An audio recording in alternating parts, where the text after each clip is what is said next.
নতুন ক্ষেপণাস্ত্র প্রতিরক্ষা ব্যবস্থা এবং রাডার উদ্বোধন করল ইরান।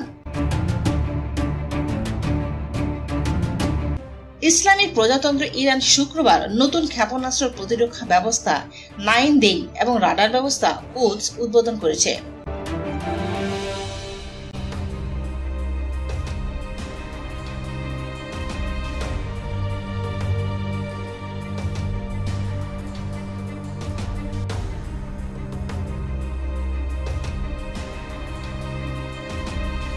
এই সময় ইসলামী বিপ্লবী গার্ড বাহিনী বা আইডিসির প্রধান মেজর জেনারেল হোসেন সালামি সহ পদস্থ সামরিক কর্মকর্তারা উপস্থিত ছিলেন।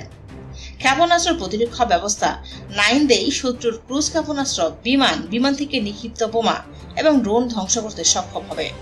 খুব অল্প দূরত্ব থেকে এইসব লক্ষ্যবস্তুতে আঘাত হানতে পারবে এটি।